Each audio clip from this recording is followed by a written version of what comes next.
This is Charlie from Red Blue Talk, and this time my guest is Ileana Montes. She's running for Borough Council in Mountainside, New Jersey in the November 2018 election. This is an interesting story because Mountainside is in the news and it hasn't elected a Democrat in decades. So what's different now? That's next. Helpful news analysis on topics that actually matter to you. Get subscribed and hit the bell so you won't miss the next video. Quick affiliate link here. I bought these oven mitts on Amazon and they are an amazing product. You got to check it out. Ridiculously comfortable. You'll never get burned on the wrist. You'll feel better about your kids using the oven by themselves. They come in 6 colors, $12 a pair. If you go to redbluetalk.com/mitts, that'll take you to Amazon. You'll be supporting the show. Thank you. Good morning, Charles. Well, first of all, thank you for having me on your talk. It's wonderful to share a couple of minutes with you and with the audience. The reason why I'm running is because we need change in the town. We have not had a Democrat in the last 50 years. There are a lot of things that are going on. I'm sure that people know and you are aware of the complaint that was filed by 5 police officers against the police department and the borough. And that quite outraged me. I think that we need more transparency. We need people with more responsibility to be standing up for our values. And I think that this is a great time to run. So I promise you we'll talk more about that police lawsuit in a second. I want to understand some of the dynamics of your particular race. So there are 2 seats up for election this year in Borough of Mountainside, and there are 2 incumbents running to return to the Borough Council. And, that is correct. And as you alluded in your earlier remarks, there hasn't been a Democrat elected to the Borough Council in Mountainside, New Jersey in decades. So this is a very unique situation, and that's why it's interesting to the kind of folks that look at Red Blue Talk. So my understanding of Mountainside, it's a small, affluent community about 15 miles west of New York City. It's along US 22 in Union County. That is correct, yes. And the interesting thing is, by registration, about 33% of your registered voters are Republicans, 25% are Democrats, and the rest are unaffiliated with a party. So, yeah. So clearly the unaffiliated folks are electing Republicans election after election after election. So what's different this time? Is it the police case? Is it broader national issues? I want to hear how you see it. I think that there is a combination of things. First of all, and unfortunately, there were no Democrat candidates running with the exception of last year. So people did not have a choice. There was only 1 person or 2 people on the ballot, and they went with what they had, the only choice that they had. Certainly, when people have a different opinion, the community is looking forward to change, looking forward to the different policies, the different plans that the candidates bring to the table, and they're open to that. As I am going from house to house, I see that people are eager to have a choice and to have different people running.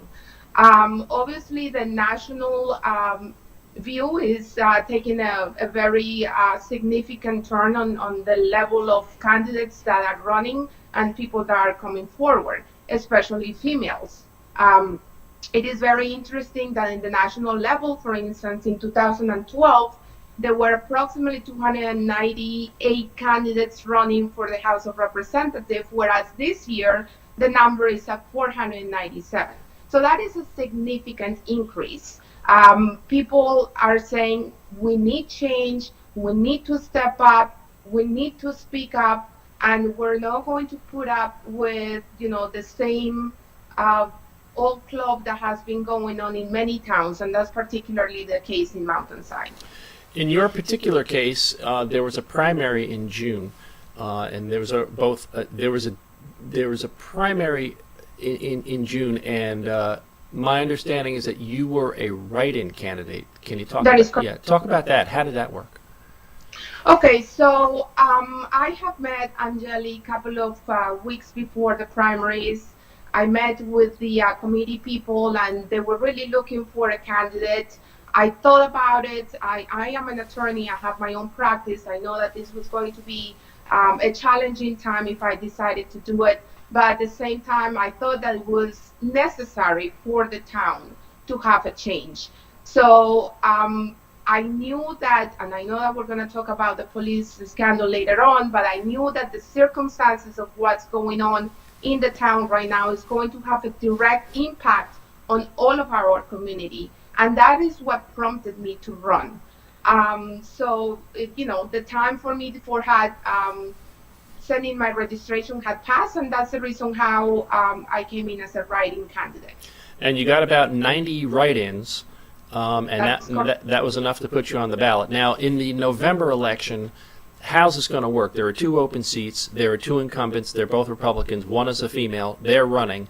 Anjali Mehrotra, who I interviewed earlier on this program, is a Democratic candidate, and you are a Democratic candidate. So Correct. Is it the top two vote getters that win the seats? That is correct. Yes, Okay. the top two. Yes. So it's possible for you to win with less than 50% of the total vote.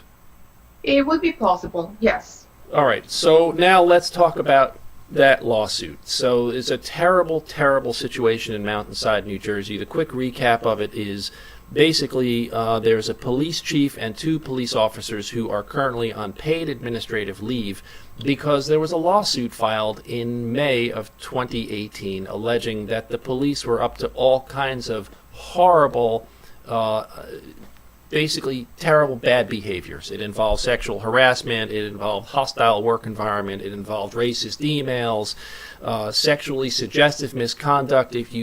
Unfortunately, if you Google Mountainside, New Jersey, you'll see exactly what we're talking about. So the question is, how does this wash up into this election, Ileana? Is it the whole thing? Is this all anybody's talking about in Mountainside, New Jersey? No, it's definitely not everything that people are talking about. There are other issues that are important. We want to make sure that the budget is allocated properly to give the services to the community, to probably increase services and programs. We want to attract businesses to Mountainside because I believe that we have the potential to make it even a more vibrant place to live. We are right along 22. Towns that are nearby have a lot of businesses, so we definitely want to attract more. There are other issues, but the fact that we are in the middle of a litigation that is a significant litigation by nature of the allegations, we cannot ignore that. I mean, the borough has insurance, and a portion of the allegations and the awards will come from the insurance, but punitive damages are not going to be covered. So what does that mean for our community? It means two things. Number one, that our taxes are going to increase, and or that our services are going to be cut. There is no way out. And that is the reality that we are experiencing. And this is going to be in the short term. We are exposing ourselves right now to significant legal fees. Okay, they have to be paying right now, and there was a portion of the budget that was already allocated from an emergency fund to the litigation fees, and for this particular year, the taxes are not going to go up. But what's going to happen next year? Mm-hmm. So people need to be aware of that. People are very concerned. And that is the reason why we're getting a lot of support. So I want to emphasize that this lawsuit that we're talking about it's not alleging behavior against civilians. These are cops complaining about other cops. Yes. And I should say also one female clerical employee. 5 male officers, one female clerical employee filed this lawsuit and containing all these accusations. And my understanding is that it did not involve civilian complaints. Even assuming, giving them the benefit of the doubt that they didn't know this for years, we know for a fact that as of 2017, in January of 2017, this systemic allegations and harassment and problems with the police was brought to the Borough Council. We know that because there was a Borough Council meeting. The meeting was recorded. There was an attorney that came and expressed and even tried to show some of the videos that was happening and taking place at the police department. And he was shut down immediately. And the town didn't do anything for a year and a half. So my concern is that maybe this lawsuit could have been prevented had they looked at the situation, had they remedied the situation right away, and take steps to stop it. But they didn't. And that's one thing that we are aware of.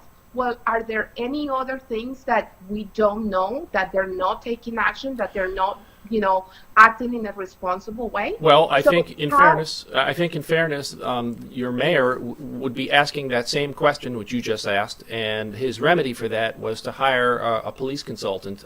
Recently, this happened within the last couple of weeks. Former police director from Newark, Mr. Santiago, has come in to provide some guidance on how to address processes and procedures within the police department to deliver a better result. So are they not taking the right steps? They're not. My position is that they're not, Charles. And the reason why is because he should have done that a year and a half ago. He should have done that in January of 2017 when this was brought to the Borough Council's attention, not when the lawsuit happened. He did it because at this point he doesn't have any other choice. He had to do it. But he should have done it a long time ago. Well, I should point out at this point that I did ask the Republicans who are running for re-election to the Borough Council for a comment and to appear on this program, and to date I have not heard back from either of them.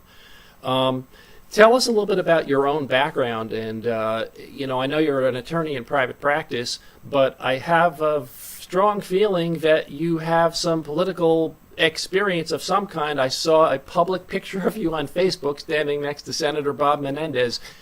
Now that can happen a lot of different ways, but tell us, what's been your political involvement in the past? Okay, so when I graduated from law school, I was the president of the Hispanic Bar Association. I started becoming involved with professional organizations as well as politics a little bit.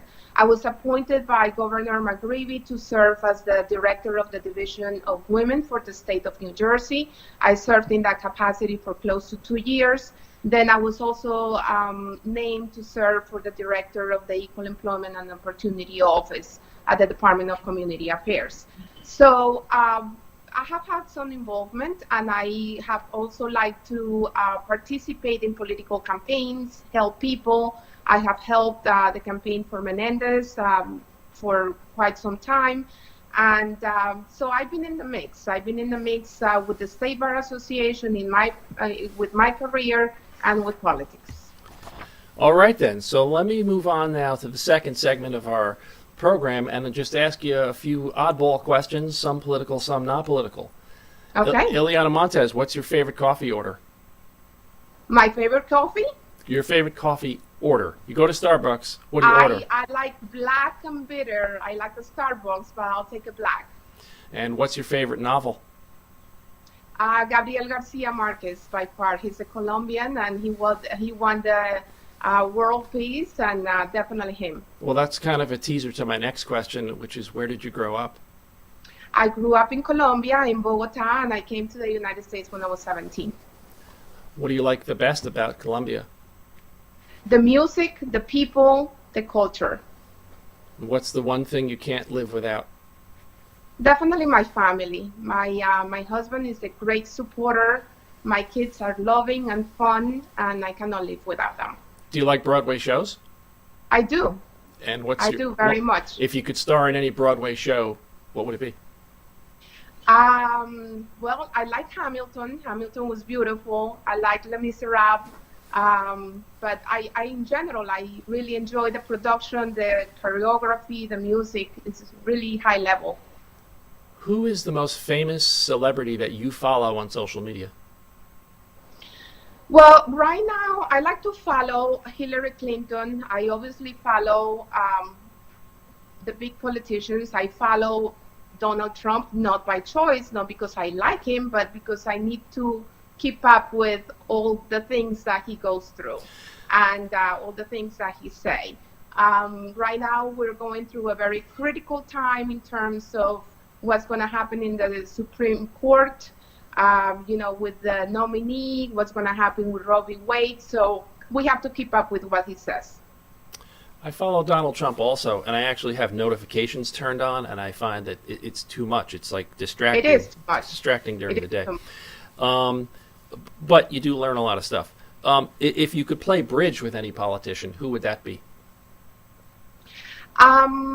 Definitely, I would say Bonnie Watson Coleman. I think that she's a great woman. She was the first African-American politician in New Jersey to be elected in Congress. She has a lot of stamina, and I like her a lot. Ileana Montes, thank you so much for being my guest, and keep up with Red Blue Talk and let us know what happens with your campaign, and good luck in November. Thank you, Charles. Thank you. Okay, thank you Take very care. much. Bye. All right. I'd like to thank Ileana Montes for telling her story on Red Blue Talk. Let me know in the comments how politics and government are impacting your life, and keep up with this channel on Twitter, Facebook, and of course here on YouTube. I'll see you on the next video.